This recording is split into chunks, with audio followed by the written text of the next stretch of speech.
The invitation arrived on a Tuesday, and Sloane Mercer almost threw it in the trash. It was thick caramel, the kind that cost more per sheet than most people spend on lunch.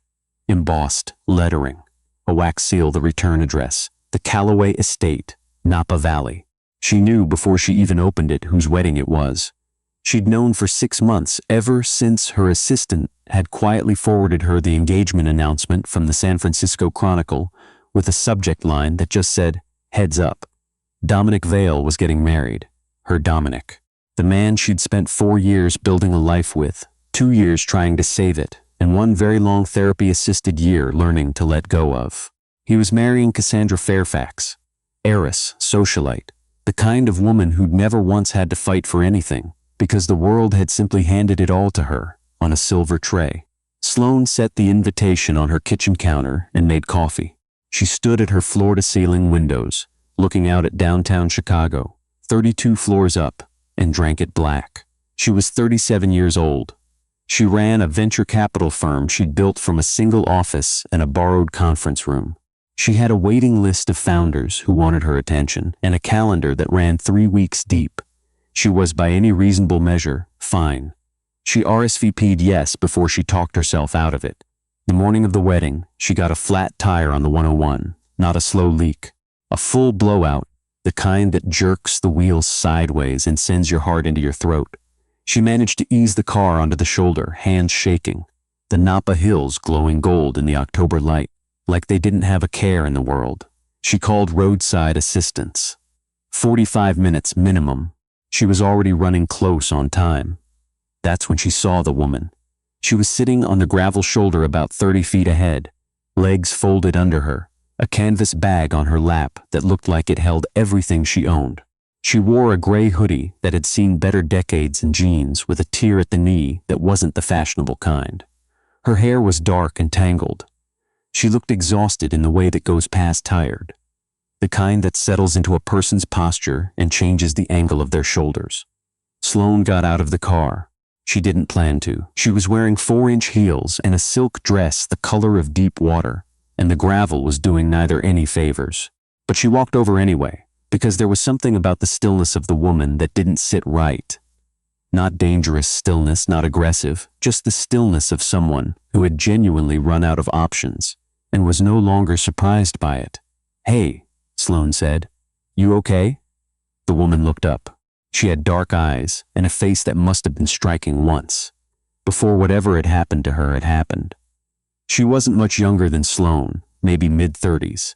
She looked at Sloane's dress, at the stranded car, at the heels sinking slightly into the shoulder gravel, and something almost like amusement crossed her face.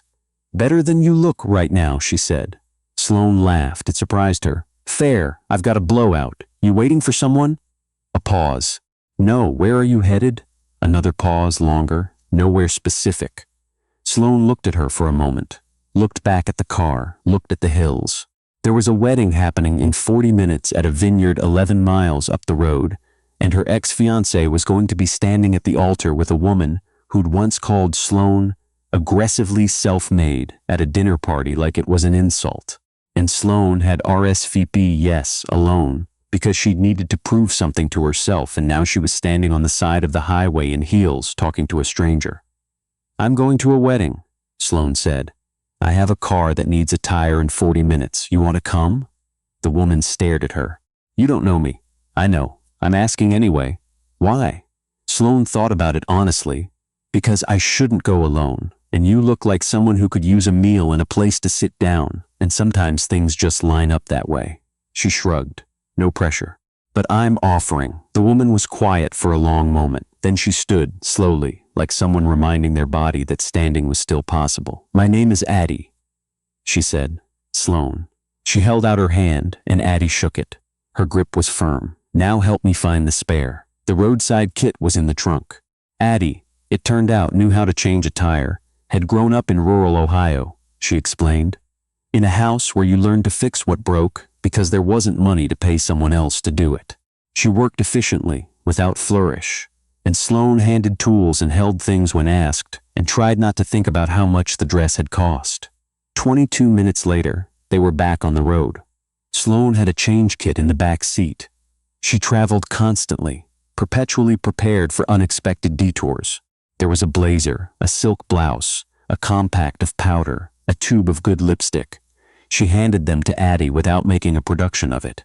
"Bathroom's going to be a vineyard restroom," she said. "But the lighting's probably fine." Addie looked at the clothes in her hands for a moment. Something moved across her face, not embarrassment, exactly. More like the effort it takes to accept something gracefully when you've been refusing things for a long time. "Thank you," she said quietly. They didn't talk much on the drive up. Sloane focused on the road. Addie looked out the window at the vineyards rolling past, row after row of vines in the autumn light, and her expression was hard to read but not unhappy. "So whose wedding?" Addie asked finally. "My ex-fiancé." Addie turned to look at her. "And you're going." "I'm going." A beat. "That's either very brave or very dumb." "I know," Sloane said. "I genuinely haven't decided which." The Callaway estate was the kind of place that made ordinary people feel slightly underdressed no matter what they wore. White tents, string lights even though it was daytime, somewhere an actual string quartet. The valet line was backed up with Range Rovers and Mercedes, and one very conspicuous Bentley that Sloane was fairly sure belonged to Dominic's father. She pulled in, and the valet opened her door. Sloane stepped out, then Addie stepped out. The blazer fit her unexpectedly well. A little loose in the shoulders, which on Addie read as intentional rather than borrowed. The lipstick was a dark berry, and it transformed her face in the particular way that the right color on the right person does. Suddenly, undeniably. She'd smoothed her hair back with her hands, and the result was imperfect and somehow elegant, like someone who'd given up trying and landed on effortless. The valet didn't blink, training. But the couple walking in ahead of them did a small double take. Sloane offered Addie her arm, and Addie took it, and they walked into the Callaway estate like they'd planned this all along. The moment Sloane Mercer walked through those vineyard doors, the room didn't so much fall silent as it performed a kind of collective, subtle recalibration. She'd expected that. She knew this crowd, had spent years inside it, had attended these same events in this same zip code, when she and Dominic were the golden couple that everyone watched. She'd been prepared for the stares. What she hadn't been prepared for was Addie. Not the way people looked at her. Not the way the light caught her face when she stepped fully into the pavilion and stood, unhurried, taking in the floating candles, and the white orchids, and the string quartet, with an expression of quiet, unrattled wonder. There was nothing performative about it. She wasn't trying to hold her own. She just simply did, in the way that some people carry a dignity so natural they don't need to announce it. A woman in a champagne gown touched her husband's arm and leaned in to whisper something. A man Sloane recognized from Dominic's board of directors glanced over twice, not with judgment, or not only judgment, with the more unsettling thing, which was interest. Sloane spotted a server with a tray and snagged 2 glasses of sparkling water. "Here," she said to Addie. "Ground yourself. The first 5 minutes of these things are the worst." Addie took the glass and looked at her steadily. "I've been homeless for 8 months," she said, low enough that no one else could hear. "I've had worse 5 minutes." Sloane looked at her, then she lifted her glass slightly. Fair enough. She didn't see Dominic until the cocktail hour. He came through a side door with a cluster of groomsmen, laughing at something, looking exactly as she remembered and somehow more polished. The way people get when someone with money and an aesthetic is actively curating them. His suit was bespoke. His hair was shorter. He looked happy, and she'd braced for that to hurt more than it did. It hurt. She wasn't going to pretend it didn't. But it was the specific ache of something that had finished, not something unresolved. She'd done enough work to know the difference. He saw her across the pavilion, and his face did something complicated in the space of about 2 seconds. Surprise, then composure, then warmth that was real enough but cautious. He crossed over, weaving through guests, and she stayed where she was and let him come. Sloane. He leaned in for the kind of cheek kiss that says, "I'm glad we're fine, but I'm also not sure we're fine." "You came, I said I would." He glanced at Addie, who was standing slightly to Sloane's left, looking out at the vineyard view, with her champagne water, entirely unbothered. "And you brought Addie," Sloane said. "A friend." Dominic extended his hand. Dominic Vale, congratulations on? He stopped, recalibrated. On being here. Addie shook his hand. Congratulations on the wedding, she said simply, and her voice was so straightforward and devoid of any performance that Dominic blinked. Thank you, he said. He looked at Sloane. She's great. I know, Sloane said. The ceremony was 20 minutes of vows that were expensive and probably ghost-written and not unlovely. Cassandra Fairfax came down the aisle in a gown that was technically perfect and somehow completely characterless. The way things are when they've been chosen by committee. She was beautiful. She was also so curated that Sloane found it hard to find a human being inside the image. She sat 3 rows back on the groom's side because she refused to be in the back, and Addie sat beside her. At one point, during the ring exchange, Addie leaned over very slightly and murmured, "You okay?" Sloane considered. Strangely, yes. Good, Addie said. And she straightened back up, watching the ceremony with the patient attention of someone who had learned to be present for other people's important moments even when she had nothing invested in them. That small gesture, the quiet "you okay," undid Sloane more than anything Dominic Vale had ever done. She wasn't sure why. Maybe because it was so uncomplicated. Maybe because in the world she moved in, people rarely asked that question and meant it without also measuring her answer for their own advantage. She blinked hard, once, kept together. At the reception, things shifted. Word had gotten around. As word does in rooms like that one, through raised eyebrows and murmured questions and the invisible social telegraphy of people who've known each other for decades, that Sloane Mercer had arrived with someone. Someone new.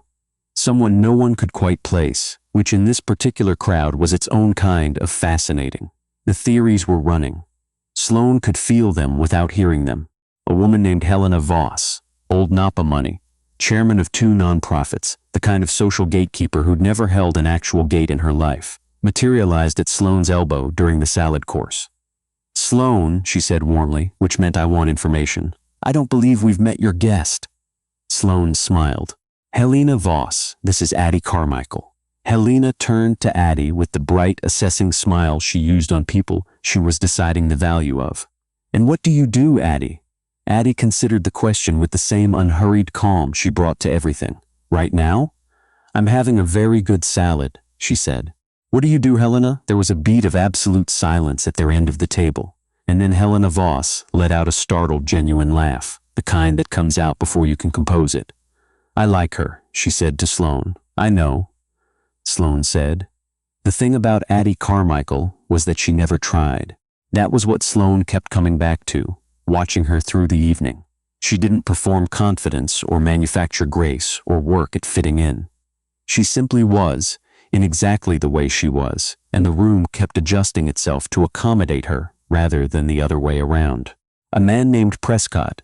No, Sloane corrected herself. A man she vaguely remembered as someone's investment banker brother, spent 20 minutes in what appeared to be genuine conversation with Addie near the bar. An older woman with a white chignon and the posture of old money came over specifically to ask where Addie had gotten her blazer. "A friend," Addie said, and glanced at Sloane, and there was something in that glance that was so warm and uncomplicated that Sloane felt it in her chest. Cassandra Fairfax noticed. Cassandra noticed the way women like Cassandra always noticed. Not by looking directly, but by the absence of looking, the very precise way she did not turn her head in Addie's direction, while somehow being entirely aware of her. Sloane had known Cassandra for long enough to read the signs. The slight tightening at the jaw. The way she angled herself toward the photographer, just a little more than usual. She'd expected to walk in here tonight and feel invisible. She'd expected to sit in the middle of Dominic Vale's new chapter and feel like a footnote to it. Instead, she felt, for the first time in a long time, like herself. It was near the end of the night, during the dancing, when Addie disappeared for a few minutes and came back with 2 glasses of actual champagne and sat down next to Sloane and said, "Tell me about him. About Dominic. About why you came." Sloane looked at the dance floor for a moment. "Because I needed to stop being afraid of it, of seeing him happy and not falling apart." She paused. "And because I think I'd let the last 2 years be about him, about what I lost, and I wanted one night where I showed up for myself, even if it looked insane from the outside." Addie was quiet. What about you? Sloane said. 8 months. What happened? Addie turned her glass in her hands. She was quiet for long enough that Sloane thought she might not answer. Then, my husband died, she said. 16 months ago. Cancer fast, 4 months from diagnosis to gone. She paused. He handled the finances. I didn't know. I knew there were problems, but I didn't know how deep. After he was gone, I found out the house was mortgaged twice over. His business partner had been taking from the company for years. Legal fees, settlements. By the time it was done, there was nothing left. Sloane didn't say I'm so sorry because it wasn't enough, and she could tell Addie wasn't telling her because she wanted sympathy. She was telling her because she'd been asked a direct question, and she was a direct person. How old are you? Sloane said. 34. Do you have family? Mother in Ohio. We're not close. A small pause. I've been trying to rebuild. It's slow. I kept applying for work, but once you lose your address, things get complicated. Background checks. References. I had references, but I also had the thing that came before them. Sloane looked at her. What did you do before? Addie met her eyes. I was an architect. The music shifted to something slower. On the dance floor, Dominic and Cassandra were having their first dance, and the crowd had ringed around to watch, and everyone was looking at them. No one was looking at Sloane. No one was looking at Addie, and something quietly enormous was happening in the space between them. They left before the cake cutting. Sloane drove. The valley was dark and the road curved through the vineyards, and for a while, neither of them said anything, and it wasn't uncomfortable silence. It was the kind that follows something real. I have a guest room, Sloane said eventually. I'm not going to make it weird, but I'm in Healdsburg tonight, and you can sleep somewhere that isn't whatever your current situation is. Addie looked at the road. You keep doing that. What? Making these offers like they're nothing. Sloane thought about it. I've had people make small offers to me at the right moments. A professor who let me use her office to take a client call when I didn't have one. A woman who gave me a referral when she had no reason to. I believed in paying those forward. She glanced over. Also, you changed my tire in 45 minutes and didn't complain once, so there's that. Addie made a sound that was almost a laugh, then, yes, she said. Thank you. Sloane's rental in Healdsburg was a converted farmhouse with a good kitchen and better Wi-Fi because she couldn't fully separate from work even on weekends. She made eggs at 11:30 at night because neither of them had eaten much at the reception, and Addie sat on a bar stool at the kitchen island and ate 2 helpings without apology. And Sloane found that she was glad. They talked for 2 hours, not about Dominic, not about the wedding, about architecture. Addie had opinions about mid-century modern that were confident and specific. And Sloane had renovated 2 buildings and had questions. About venture capital, which Addie was curious about, in the way of someone who'd had more business exposure than her current circumstances suggested. About Ohio and Chicago and the strange geography of where people end up versus where they started. At one point, Sloane said, I have a building. Addie looked at her. I bought it as part of a portfolio deal, mixed-use South Loop in Chicago. The residential conversion keeps getting stalled because the current firm we're using doesn't have the vision for it. They keep trying to make it generic. She paused. I've been looking for a project architect who can fight for something specific. Addie set down her fork. Sloane, I know how it sounds. It sounds like charity. It sounds like I have an actual problem, and you have an actual credential and a perspective that isn't shaped by 3 years of the same developer clients. Sloane met her eyes steadily. I would need your portfolio. I would need references.